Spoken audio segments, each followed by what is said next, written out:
Welcome to Conspiracist. Today we're taking a close look, a deep dive really, into a pretty persistent hypothesis.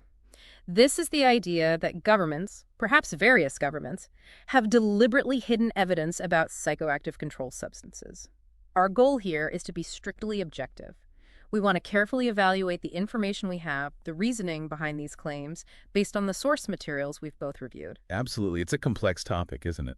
It touches on documented history, government actions, how drug policy evolved, and, well, also these persistent stories, some of which lack solid backing. So objectivity means starting with the known facts, the historical record of government involvement with these substances. Okay, let's do that. Where does the documented interest begin? Our sources point back quite a way, actually, to World War II. That's right. The Office of Strategic Services, the OSS, its research and development branch, they were definitely looking into the behavioral effects of various substances. And not just for influence, but potential weapons, too. Biological, chemical. Yes, that was part of the remit. Exploring potential applications, both for influence and as weapons. It was wartime, after all. And this wasn't just a wartime blip. It continued. It did. The U.S. Army picked up these threads in the late 1940s, after the war. So this establishes a clear historical baseline. Governments were interested in chemically influencing mental states. Then the Cold War seems to dial things up significantly. It really does. Reports started surfacing, or at least concerns grew, that the Soviet Union was experimenting, trying to develop, mind control substances. That really got the attention of U.S. intelligence. The CIA specifically. Primarily, yes. This perceived threat, whether fully real or partly inflated by Cold War anxieties, was a major catalyst. It led directly to programs designed to counter or replicate these supposed Soviet efforts. Which brings us, inevitably, to Project MKUltra. Exactly. Yeah. MKUltra is probably the most well-known, certainly most infamous of these programs. It was run by the CIA, a really extensive research effort looking into, well, all sorts of things. Drugs, yes, but also hypnosis, sensory deprivation, other behavioral modification techniques. But the drug aspect, particularly LSD, seems central to its public image. It definitely is. Lysergic acid diethylamide, LSD, became a major focus. Its powerful effects made researchers think it could be useful for intelligence interrogation, maybe even controlling agents or discrediting targets. The potential seemed huge, at least initially. Potentially, yes. But the research itself was highly clandestine. And many of the experiments were ethically deeply problematic, using unwitting subjects, for instance. And this secrecy eventually broke down. It did, quite dramatically, in 1975. The Rockefeller Commission and the Church Committee investigations really blew the lid off. They uncovered a lot of questionable activities across the intelligence community, and MKUltra was Exhibit A for many concerns.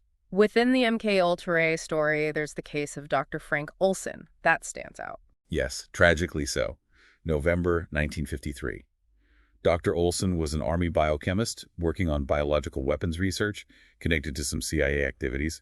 He died after falling from a hotel window in New York, just days after being unknowingly dosed with LSD as part of an MKUltra experiment. And the official story was suicide triggered by the drug. That was the initial finding, yes. A severe psychotic reaction leading to suicide. But this incident has fueled a lot of speculation, hasn't it? Theories about concealment, even murder. It absolutely has. It's become a touchstone for claims of government cover-ups related to these programs. Our sources mention these as unfounded conspiracy tales, but the suspicion lingers for many. It's probably important, like you said earlier, to remember the context of the time, late 40s, early 50s. Crucial context. Intense Cold War paranoia. You had these communist show trials where defendants behaved erratically. Sparking fears that maybe drugs were being used? Precisely. Fears about brainwashing, mind control being weaponized. And there are even these specific allegations, perhaps rumors, that Moscow was trying to corner the world market for LSD. Which was only made in Switzerland then. Apparently so, yes. So all this fed into an atmosphere of urgency, secrecy, and perhaps a willingness to cut ethical corners in programs like MKUltra. Okay, so that's one major strand. Direct government experimentation, shrouded in secrecy. What about the other side of public policy, drug control? That's another critical piece of the puzzle. How governments defined, regulated, and policed certain substances.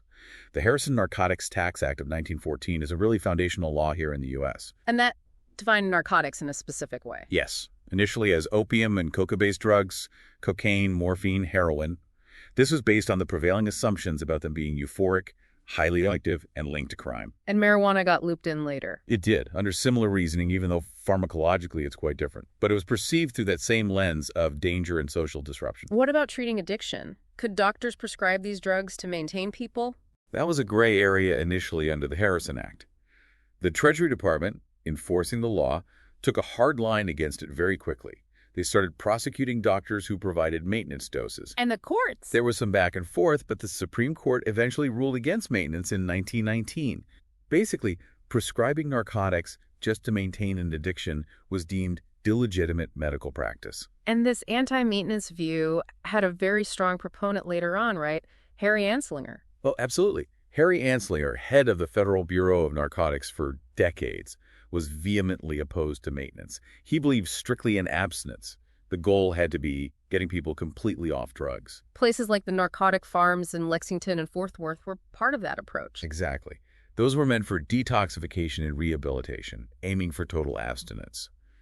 Anslinger genuinely seemed to fear that allowing any maintenance would open the floodgates, particularly to, as he put it, a tremendous rise in teenage drug addiction. Was his opposition purely based on medical or addiction science grounds? Well, the sources suggest it was broader than that. He was very effective at tapping into existing social anxieties, appealing to conservative values, a kind of anti-intellectualism, distrust of medical approaches seen as too lenient. And even prejudice. Yes. Nativist fears, racial biases were definitely part of the rhetoric used to drum up support for harsh enforcement. Narcotic traffickers were portrayed as these almost inhuman villains, murderers. The government's job, in this view, was to eliminate the peddlers, not manage the addiction itself. So a very punitive approach dominated for a long time. Did it work? Did it solve urban addiction? By the early 1960s, the evidence suggested, not really. Despite decades of this approach, escalating penalties, crackdowns, narcotics were still widely available, especially in cities. There was a growing sense of, frustration. Why was it so hard to stop the supply? Several reasons. The drugs themselves, heroin, primarily are potent, compact, easy to smuggle. You only needed a tiny fraction of the global opium supply to satisfy the entire U.S. addict population at the time.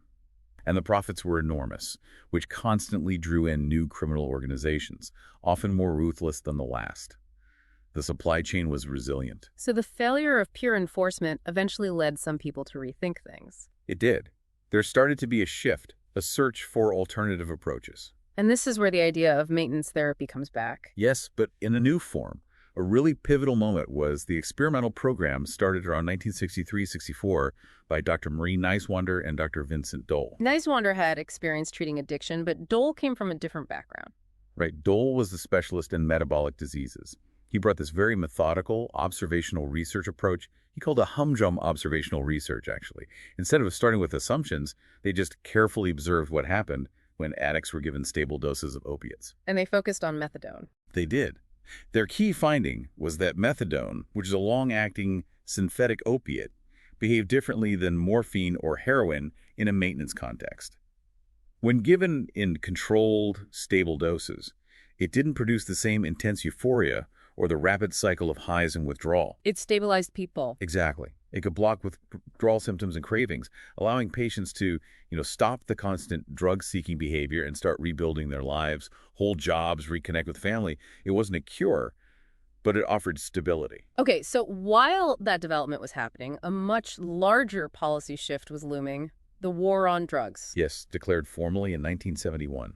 This marked a massive escalation, a real prioritization of law enforcement over other approaches. And the scale was enormous. Huge. Over $1 trillion spent since then in the U.S. alone.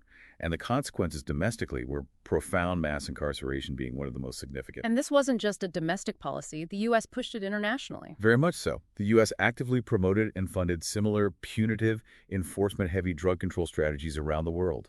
Even when evidence started showing these strategies weren't really ending drug use or sales. That's a crucial point raised in the sources.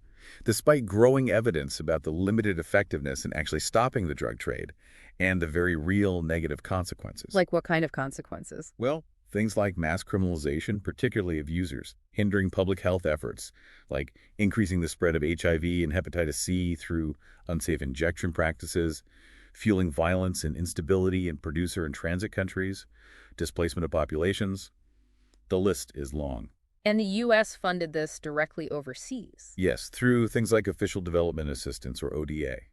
Between 2013 and 2022, for example, the U.S. spent nearly $600 million specifically tagged for narcotics control projects in developing nations. That sounds like a lot, but how significant is it overall? It's actually a fairly small percentage of total U.S. foreign aid, but it's still a substantial investment, specifically in drug enforcement abroad.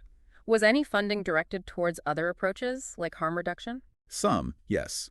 It's noted that some U.S. funding has supported harm reduction programs. However, often with significant restrictions. The long-standing ban on using federal funds for needle and syringe exchange programs, for example, is a major one, although that has seen some recent shifts. And international cooperation also had flashpoints, right? Extradition, for instance. Definitely. Extradition has been a really contentious tool in U.S. counter-narcotics policy, especially thinking about places like Colombia. Debates continue about its effectiveness versus its impact on sovereignty and local justice systems. Going back to the CIA and secrecy concerns, especially in light of MK Ultra, were there later recommendations about the CIA's role? Yes, the Commission on CIA Activities within the United States, the Rockefeller Commission we mentioned earlier, made specific recommendations. Recommendation 5 is particularly relevant here. What did it advise? Essentially, it said presidents should not direct the CIA to perform internal security functions, things that are properly the job of domestic law enforcement, like the FBI. And just as importantly, the CIA itself should resist any efforts, political or otherwise, to get involved in improper domestic activities. So, maintaining clear boundaries. Exactly. And also strengthening internal controls. The recommendation stressed guarding against parts of the agency becoming isolated, operating without proper supervision from the top leadership. Accountability, essentially. Yes. And it even addressed specific project files, like those from Project CAOS, which monitored domestic dissent. It recommended destroying files with no foreign intelligence value once congressional investigations were done and as legally permitted. So clear recommendations for oversight and sticking to the foreign intelligence mission. That was the intent, certainly. One last area touches back on something you mentioned earlier, the persistence of stories that might not be fully accurate. Urban legends, hoaxes. Right. Our sources explicitly mention the existence of hoaxes about drugs and urban legends about drugs.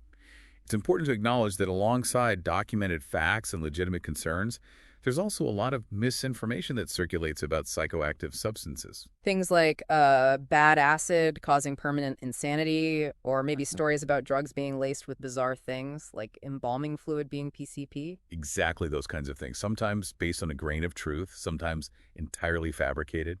These stories can spread rapidly and create, distorted perceptions of risk or effect. Which underscores the need for careful evaluation of claims. Absolutely. It highlights why sticking to verifiable evidence and objective analysis is so crucial when we're talking about these substances and government actions surrounding them. Okay, so wrapping up this deep dive, we've traced the history from early government interest in psychoactive effects, like the OSS and MK Ultra, through the development of strict narcotic controls, the rise and fall and partial return of maintenance ideas like methadone. Then the massive impact of the war on drugs, both at home and internationally, with all its complexities and consequences. We've looked at recommendations aimed at curbing potential intelligence agency overreach and acknowledged the background noise of misinformation. Throughout, our aim, as we said at the start, was to objectively assess the evidence related to this hypothesis of intentional government concealment based purely on our sources. And what seems clear is that the story is complex. There's documented secrecy, yes, like with MK Ultra. There are policy choices with far-reaching, sometimes devastating effects. And there's the persistent power of both fact and fiction surrounding these substances. Untangling it all requires careful attention to the evidence. Thanks for listening to Conspiracist.